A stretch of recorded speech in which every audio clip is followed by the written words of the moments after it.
Hello, in this tutorial I'm going to show you some basic insert options for Google Drawings. So take a look at the insert menu. You see there are quite a lot of options here.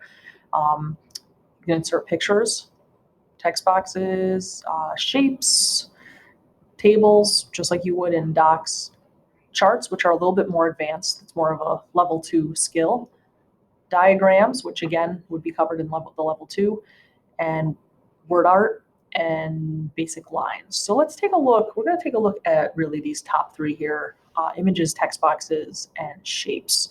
So images, pretty simple, just like you would insert an image into Docs. You have the same options. You can grab an image that's on your PC, from your Drive, your Google Photos. You can even use your webcam to insert a picture of yourself or whatever whatever you want to take a picture of with your device. You can also search the web for an image. So I'll just do dogs. All right, and I'll just grab a picture here and insert that picture. And then once it's inserted, just basic format, you can make that smaller. You can arrange it where you want. And there's some other more advanced options that'll be covered in level 2, but those are the basics of just inserting an image into a drawing. Let's go to text box. When you insert a text box, you just drag where you want that text box to be and then start typing. Once it's done, you can drag that text box wherever you want. You can resize it. And just some quick light formatting options for your text box. You can select the text and you can change the font. You can change the font size, the alignment. Something else I want to show you within the text box, you can format the text box as well, not just the text. So if I wanted this text box to have an outline, I would click on it so that it's highlighted, and I could give it a purple outline.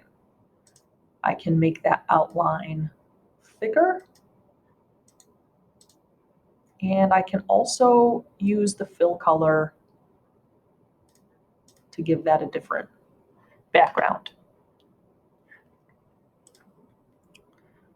The same goes with shapes. Let's say I wanted to make a simple Venn diagram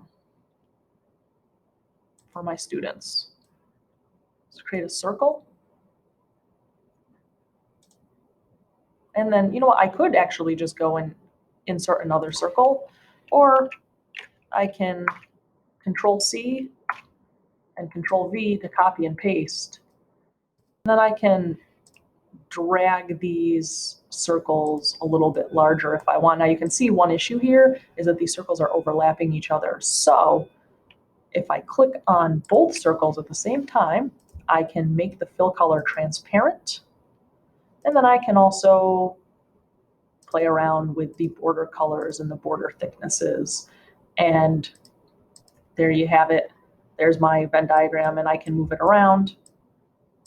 If I wanted to lock it in place so the students couldn't accidentally move things, I could Control-click on both and go to Arrange and then group them together.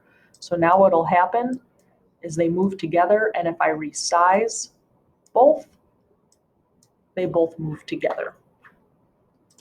Just taking a look at some other options besides shapes that you can add. You can also add arrows, like let's say you're making a flow chart.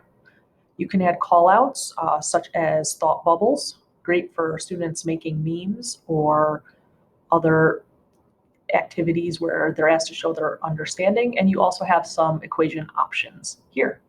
So those are the basics of how to insert objects such as images, text box, and shapes into your Google Drawings.